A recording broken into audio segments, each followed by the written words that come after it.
aktuale. Edhe dje kur isha në rast të duas haqit të një gjemati cili shoqohet delegacionit të Bashkisë Islame Shqiptare Kosovicë. Dhe më shtrua kjo pyetje nga musafirët se çështja e bedelit, njeriu s'ka shku në haq, shkohet në haq, pse shkohet në haq, a ka mundësi apo veprim tjetër ma përshkapur dhe kështu me radhë, dhe pastaj vendova sot të fokusohem, të koncentrohem në këtë pyetje. Po kjo pyetje nuk ushtru sot. Kjo pyetje ushtru qysh kur ka ardhur kjo fe, ditët e parë. Por vetëm ne duhet t'i përshtatni ato, shkojmë me kohën, me klimën, me atmosferën, sepse unë një pite lexova lidhje me kushteve të haqit është njeriu të jetë informuar për haqin, do të thënë njohuri dhe dituria, që është farsë apo nuk është farsë. Pastaj tekstet e vjetra e ndajnë, thoi se nëse kemi në ato terminologjitë arabe, thoi darul harbi edhe darul islami, këtë kom dëgjuar dhe shpesh po në fundit ka analistët dhe studiuesit të këtë në Zvicër, po sa qarisht ata të cilët kanë tendenca anti-islame dhe muslimane, miren me këto terminologji edhe me këtë kapitull. Por unë si shpejt formë nuk plisë për në shumë tekstet vjetra, në që kemi sot nuk janë më aktual dhe nuk janë më kronik. Ato i aktualizojnë dhe i kronizojnë vetëm forcët destruktive dhe regresive dhe deproduktive, se nuk ka më sot bod e cila ndahet për shembull shtëpi islame apo shoqëri islame dhe shoqëri armiqësore dhe kështu me radhë. Ne sot jetojmë procese të reja, globalizimin dhe universalimin. Përfundoj pikë. Këto vetëm ai që nuk ka sy dhe nuk ka logjik të logikon dhe nuk ka shqisa të shëndosha të shionë.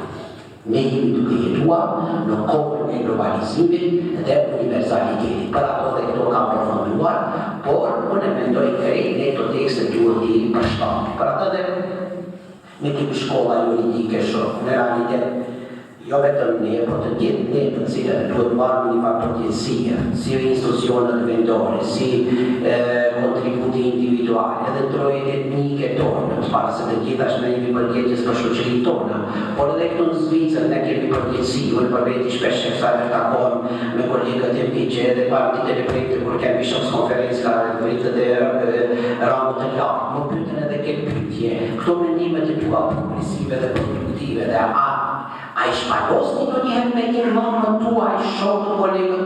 Po, unë e sajtë të akone me shpalosi këto qështje. Dhe mendoj se këto janë qështje prioritare. Unë mendoj se na, si shoqëri, marrni përgjegjësi për të gjitha lëshimet të cilët ne sot me to sfidohemi. Ne marrni përgjegjësi dhe asnjëherë nuk mund ta pranoj as deklaratën time, as një hoqës, as një institucioni kur thoje se te ne nuk ka çrregullime dhe nuk ka lëshime dhe kështu me radhë. Ato thotë edhe fjala arabe, el-i'tiraf bil-'ajzi wal-khatari fadile. Njeriu ta pranon tupsinë e vet, ta pranon lëshimin e vet, ta pranon mosaftësinë e vet, ajo është derë. Nuk është ajo si mendon dikush të mblojë. Për ato ne kemi konflikte dhe gjami krejna, sepse askush nuk do të pranon diçka toja unë. E kam bërë një shqip, edhe u kryj gjithë shka fillon e re dhe hecë njerëzit përpara se nuk kemi nevojnë të mirë me të kaluar vëllezër të nderuar. Për atë dhe shtrohet pyetje për shembull tash, ne kemi nade njerëz të cilët nuk shkojnë haxh apo kanë vdekur, kanë shkuar, e tash njerëzit kanë dëshirë dhe vullnete të ndryshme dhe kështu me radhë. Edhe ne kemi edhe një shumë shkolla juridike për atë dhe kemi një farë strukture dhe një përqindje në quajnë. Mesin tonë disa hoxhallarë të cilët nuk i përbahen këtyre drejtimeve dhe këtyre binareve. Dhe I kanë mbështjelluar të gjitha shkollat juridike njëra me tjetrën faktikisht. I kanë inkorporuar njëra me tjetrën. Dhe nuk janë të qartë. Dhe për shembull sot një hoç si troje etnike shqiptare, si këtu jep një përgjigje nga shkolla juridike Shafia apo nga shkolla juridike Malikine. Hiç pa të teksu burimin se kjo shkollë do të kështu apo ashtu. Ajo krijon pritje dhe krijon shumë siklete në shoqërinë tonë. Për ato të ne jemi të obliguar, të dyruar të dalim në këto pika vëllezër të nderuar, sepse sipas çka flasim nuk do të thotë është përfundimtare. Sipas shkollës juridike hanefite, mezhebi tonë, të cilën ne e kemi praktikuar, edhe në të kaluar, edhe praktikojmë edhe sot, edhe në të ardhmen, fëmiu nuk është I obliguar të çojë bedel për rritim. Edhe kjo proces. Sipas shkollës juridike hanefite, fëmiu I biri nuk është I obliguar të çojë përfaqësues apo bedel për rritim. Shkollë tjera, që për shembull si shkolla Shafite dhe Hanbelite, se më së shumti sot të quajtur selefista referojnë të rregulla dhe parime apo dispozita dhe vendime të shkollës Hanbelite. Shkolla Hanbelite gjithmonë ka qenë më konservative. Për ato edhe gjeneratët e reja të cilët kanë studiuar jashtë, ata faktikisht ndalën një farfore një mënyre nuk bojnë qësjarime të hollësishme, se shkolla Hanbelite dhe Shafite kanë konservative. Ata mendojnë se një prit apo një antar I familjes, I cili ka pas për obligim ta kryen haxhin dhe nuk e ka kryer, duhet të çojë bedel apo përfaqësues në libër të tij. Kështu duhet njeriu t'i bëjë dallimet. Pastaj ndalen të mirë kush e ka në vërtetë, sepse ai që thotë duhet të është obligim të çojë bedel, ai janë edhe direkciton dy disa hadithe, unë vetë jo studiu si haditheve. Pra të rritit e pashtë, një farë vepër, një farë dikush I kishë pregatit, I studiuar me ti në hadith, nuk ishte shqiptar. Jo, mirë ka shkujtuar, djali në Sradin Albani, pas ka vdekur në gjitë, pash Facebook I tash njëve të nejtë konfirmon krejt. Ai djali ati ka qenë në shklas me mua, edhe pas ka vdekur, pas ka ardhe gjeni. E atë si e pash, ai konfirmon se ka studiuar shkencën e haditheve në Medinë, në kemi tjenën zbashku. Pra të një njëri që ka studiuar hadithin, ajo kanë me njerë automatikisht të mendoj se ai duhet ta jep një kontribut vetin, sepse kur pyetët për shembull dikush ja duhet me bazën e vetë kontinuar disa hoxhallar, e pyet që madhi I thotë a duhet me çupetet, ai thotë po duhet me çupetet, edhe I vjen disa hadithe, që për shembull e vjen hadithin e Shukrës, ose e vjen edhe hadithin e asaj gruas prej Khat'am, ajo që ka ardhe ka prit pejgamberin sallallahu alaihi wasallam se baba jeme ka pas bërë haxhin, ka pas mundësi shkon që nuk ka shku, atë shkoj të hash ka thonën رأيت لو كان لنبيك دين أفكنت تقضيه فقالت بلى يا قال فدين الله أحق بالقضاء. Përgjithën si kurse baba jo kish pas të një borç, ajo kishe kry, të patet borçi Zotit për parë. Me këtë hadith tekstualisht, apo kur t'ja për shembull një tjetër, thotë se nëna jeme efnete, është plak. Faktikisht nuk mundet po as të ndërgjon mirë, as të shikon mirë, as të ecë. Edhe duhet I dërguari Allahut ka thënë, po kjo është borçi Zotit, duhet kry, edhe ka hoxhallar I këtë hadith. Pastaj e pini hadith tjetër I cili janë dikush I thotë pejgamberit sallallahu alaihi wasallam se janë nuk mundet të rrinë bol në mjet, do të ndape apo ndeve apo ngali apo në mjet, ose edhe sot ka njëri që nuk mund të ecë, a duhet t'ja kryja apo jo të bëre ato, ka thonë kryja dhe që të krejt marrin që të hadithe. Realitet shkolla juridike hanefite bazohet te ajeti kuranor, të cilin e recitova më vonë, wa anna laysa lil insani illa ma sa'a.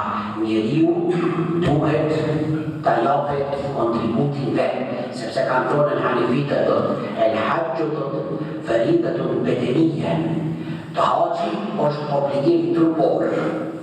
Megjithse unë e labud min mal, por esasin Belenimi është trupor fizike, për atë dhe mirë parasysh mundësia trupor fizike.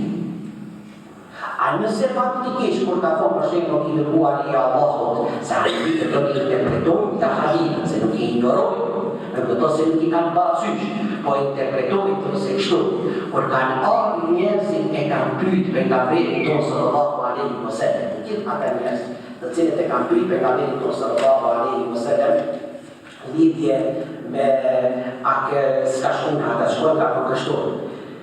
الأمر بعد الاستئذان كالأمر بعد الهجر. Ordri profetik, imperativa profetike pas lejes është e ngjashme sikurse leja pas ndalesës. بعد الهجر. Që për shembull, i thush dikujt deri sot, deri tash ka qenë e ndaluar ta bësh këtë. Po prej sot nuk ta bësh, aja nuk do të thotë se ki obligim. Hanefitët gjithmonë kanë qenë logjikshëm njerëz. Edhe mendoj se interpretimi i haditheve jashtëzakonisht është me vend.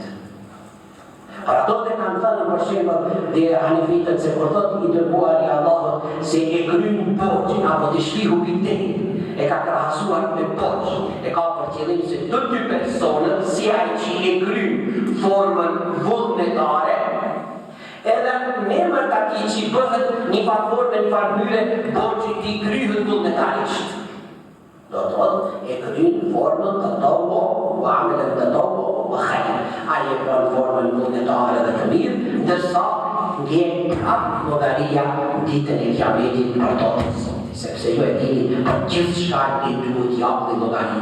Sipas shkollës juridike hanefite, secili ka të drejta dhe është i lirë të dërgon bedetit e përfaqësues për prindin apo anëtarin e familjes, i cili e ka pas mundësi, por nuk e ka për obligim dhe detyrim vlezër të dërguar.